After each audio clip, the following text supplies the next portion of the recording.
बिस्मिल्लाहिर्रहमानिर्रहीम, अस्सलाम वालेकुम नाज़रीन। आप यूट्यूब चैनल देख रहे हैं, मैं इमरान खान हूँ। एक ख़बर जिसके ऊपर बहुत ज़्यादा अभी शोर मचा हुआ है। ख़बर यह है कि इमरान खान साहब के एस्टेब्लिशमेंट के साथ मुज़ाकरात कामयाब हुए हैं या नाकाम हुए हैं। इस मामले को फैसला कुन अंदाज में पेश करने की कोशिश की जा रही है। नदीम मलिक साहब एक सीनियर सहाफ़ी हैं, समा पे उनका प्रोग्राम आता है। वहाँ पे जो उनको पैगाम दिया गया कि एस्टेब्लिशमेंट का जो इमरान खान को पैगाम है, वो एक्चुअली मैंने कंफर्म किया तो इमरान खान साहब के आसपास से तो कहीं से नहीं मिला मुझे। नदीम मलिक साहब के प्रोग्राम में वो उसकी झलक नज़र आई है। जत्थे की सपोर्ट नहीं करेंगे, इंतखाबात पर सौदेबाजी नहीं होगी, पार्लियामेंट में वापस चले जाएं। एस्टेब्लिशमेंट ने इमरान खान को पैगाम पहुंचा दिया। नदीम मलिक साहब ने अपने प्रोग्राम में ये पैगाम पढ़ के सुनाया। देखना यह है कि एस्टेब्लिशमेंट ने क्या वाकई ये पैगाम इमरान खान साहब को पहुंचाया है। मैं फैक्ट्स आपके साथ शेयर कर लेता हूं। और बहुत सारे सहाफ़ी हैं जो लगातार ये कह रहे हैं नहीं इमरान खान के एस्टेब्लिशमेंट के साथ कोई मुज़ाकरात नहीं हुए। कुछ कह रहे हैं कि एस्टेब्लिशमेंट और इमरान खान साहब के दरमियान जो मुज़ाकरात हो रहे थे वो नाकाम हो गए हैं।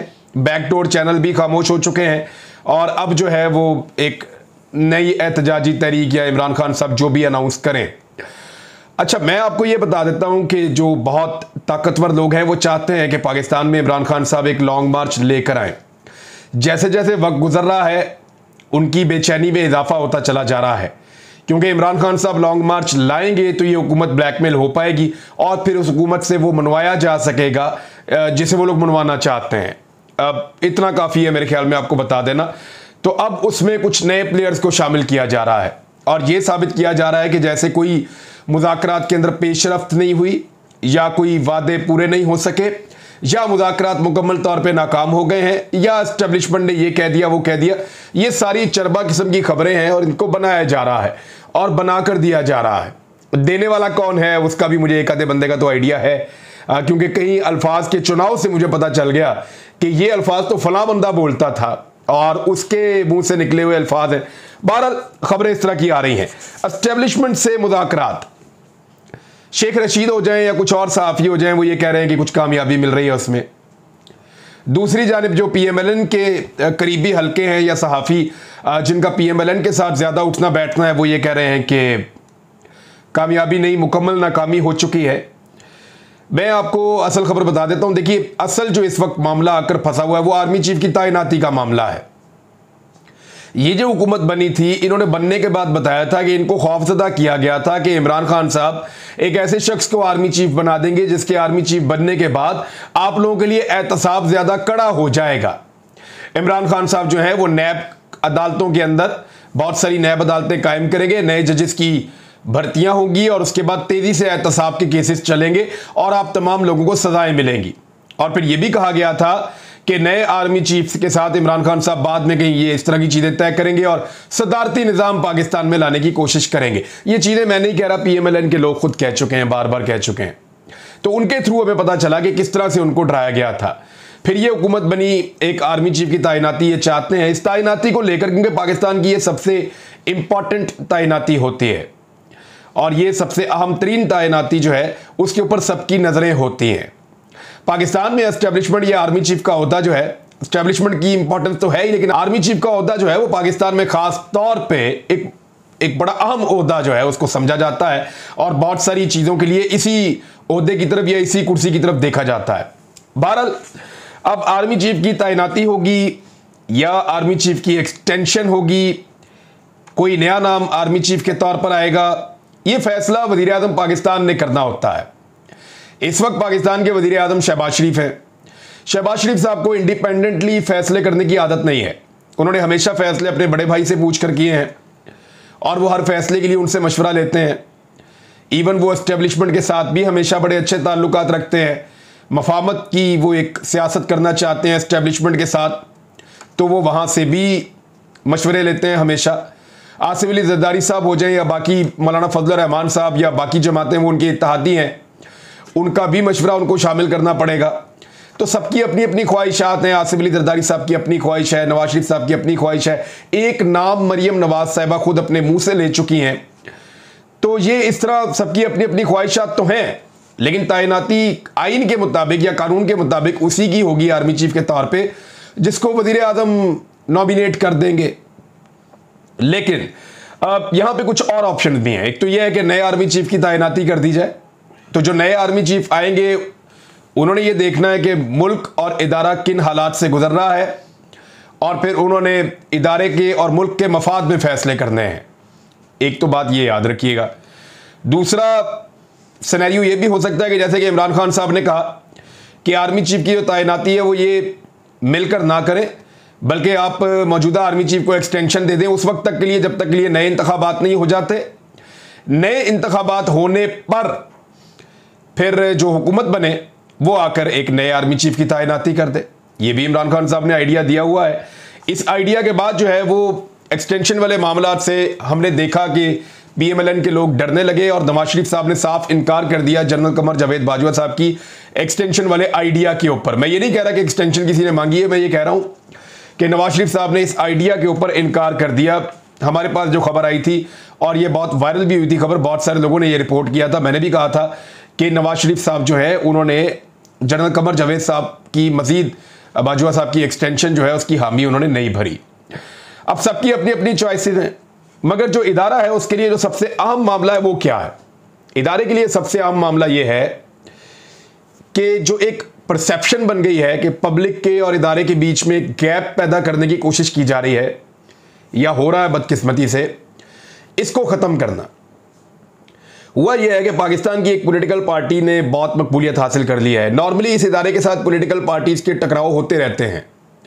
हमने माजी में पाकिस्तान पीपल्स पार्टी का भी एस्टेब्लिशमेंट के साथ टकराव देखा, हमने PMLN का भी एस्टेब्लिशमेंट के साथ टकराव देखा, फजलुर रहमान साहब बाकी जमातों का भी। लेकिन हमने हमेशा ये देखा कि जिस भी जमात की एस्टेब्लिशमेंट के साथ टक्कर हुई वो जमात मकबूलियत में बहुत नीचे चली गई और बड़ी मुश्किल से उन्होंने सर्वाइव किया। लेकिन इस मरतबा यह हुआ कि इदारे को भी उसका डैमेज बराबर की सतह के ऊपर हुआ है।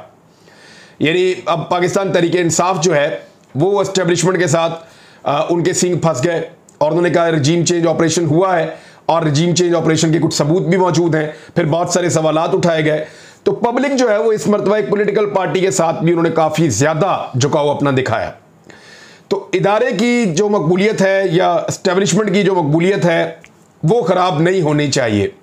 ये सबसे इम्पॉर्टेंट चीज़ होती है। यानी कोई भी इदारा हो उसका सरबराह यही चाहेगा कि अवाम के अंदर वो इदारा मकबूल हो और उसकी कारकर्दगी को लोग सराहें, बजाय इसके कि लोग उससे शिकवा और गिला करें।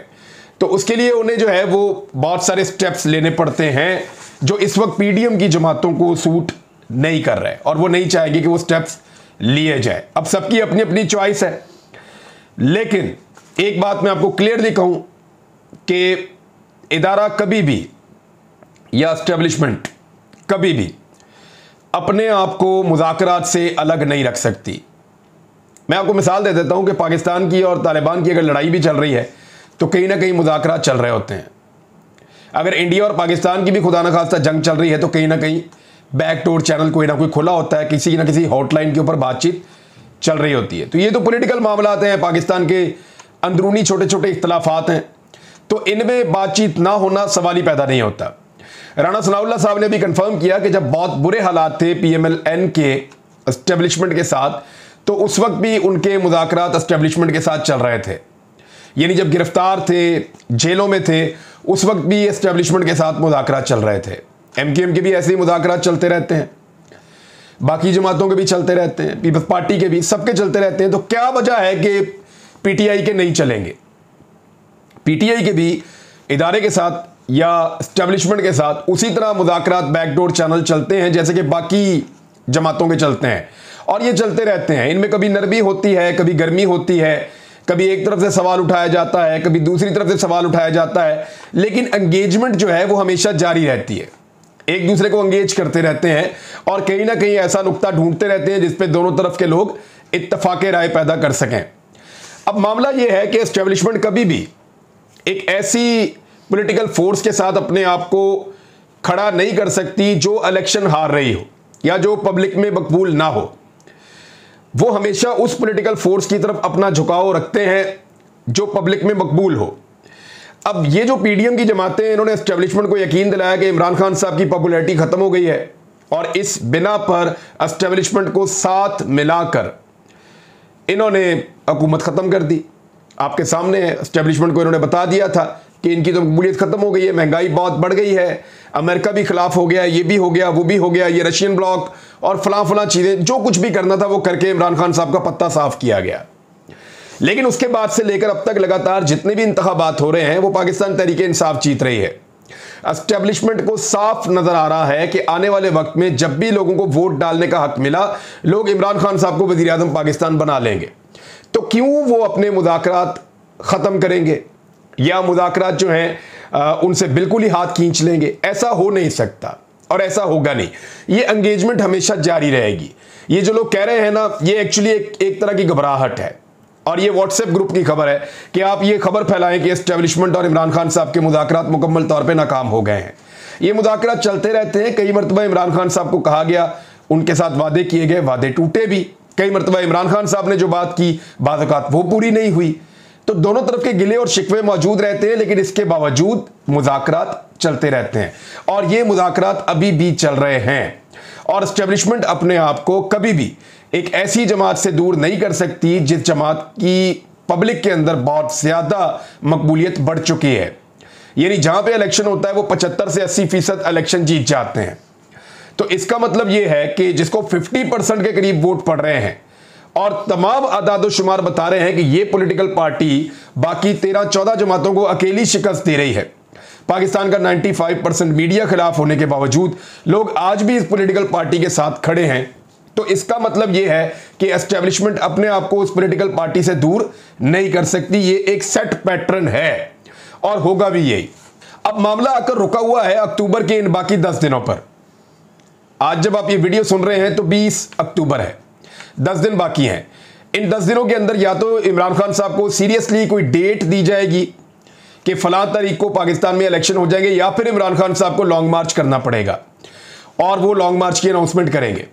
मेरे ख्याल में इमरान खान साहब इसको शायद और आगे ना ले जा पाए, लेकिन पॉलिटिकली उनको इसको आगे ले जाना चाहिए। यानी मैं ये कहूंगा कि अगर इमरान खान साहब इसको आगे ले जा पाए तो उनको जरूर लॉन्ग मार्च को मजीद आगे ले जाना चाहिए। लेकिन सख्त सर्दी के अंदर लॉन्ग मार्च हो नहीं पाएगा। इमरान खान साहब के पास टाइम भी कम है, लोगों का प्रेशर भी बहुत ज्यादा है और उनसे एक लॉन्ग मार्च की डिमांड भी की जा रही है। दूसरी जानिब आधे आधे सफ़े का इश्तिहार दे रहे थे इसहाक डार साहब और मौजूदा हुकूमत, बल्कि मैं आपको पढ़ के सुना देता हूं वो सारी चीज़ें। मुज़ाकरात का तो मैं आपको क्लियरली कह रहा हूं कि मुज़ाकरात पहले भी हो रहे थे, अब भी हो रहे थे, आइंदा भी होते रहेंगे और पॉलिटिकल पार्टीज़ के साथ एस्टेब्लिशमेंट की पूरी कट्टी कभी भी नहीं होती।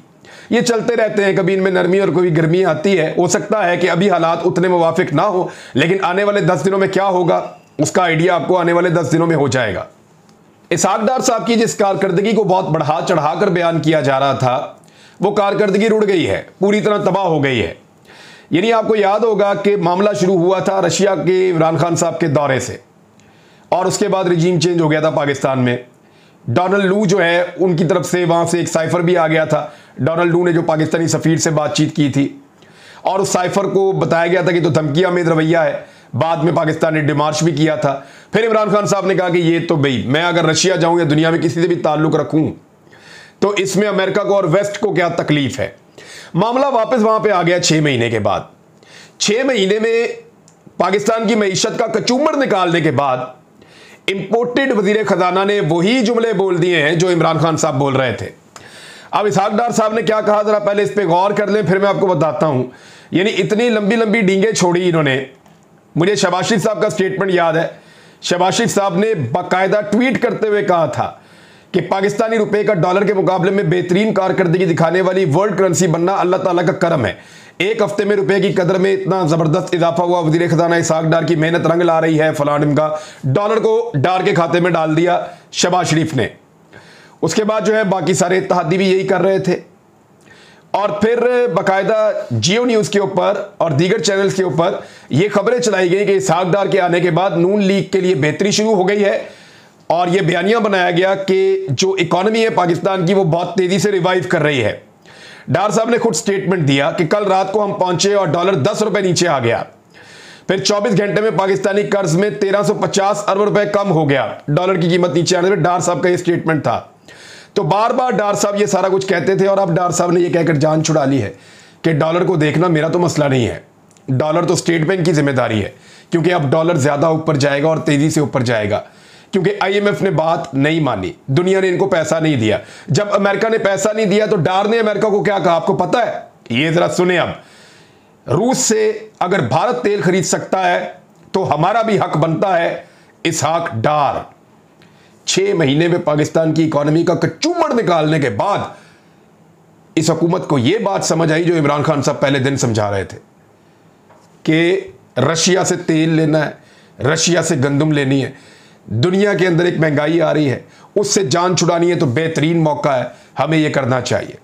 अब डार साहब कह रहे हैं अमेरिका को भी बता दिया है पाकिस्तान रूस से तेल खरीदेगा। अब पैसे होंगे तो खरीदेगा ना। जो पाकिस्तान के खजाने की हालत कर दी है इसहाक डार साहब ने और मिफ्ता ने मिलकर, और 6 महीने के अंदर जो पाकिस्तान की इकोनॉमी का कचूमड़ निकाल दिया है, इकोनॉमी को पूरी तरह तबाह करने के बाद अब उसी फॉर्मूले के ऊपर वापस जा रहे हैं जो इमरान खान साहब ने बताया था 6 महीने पहले। यह है तजर्बाकारों की हुकूमत, इनको लाकर इस मुल्क के ऊपर मुसल्लत किया गया है। इसी वजह से तो लोग शिकवा करते हैं अपनी एस्टेब्लिशमेंट से कि यह आपने क्या कर दिया। इमरान खान साहब वो चीजें जो पहले से कर रहे थे, यानी जो चीजें फरवरी में और मार्च में इमरान खान साहब कर रहे थे, ये अब पूरा साल कौम का ज़ाया करने के बाद, मुल्क की तरक्की को तबाह करने के बाद, मईशत को तबाह बर्बाद करने के बाद, महंगाई का अजाब कौम के ऊपर नाजिल करने के बाद, अब इनको समझ आई है कि अमेरिका इनका सगा नहीं है। अमेरिका को बताकर आ रहे हैं कि रशिया से हम तेल लेंगे। लो रशिया से तेल अब देखते हैं। अब तक के लिए इतने, अपना ख्याल रखिएगा, अपने इस चैनल का भी। अल्लाह हाफिज़।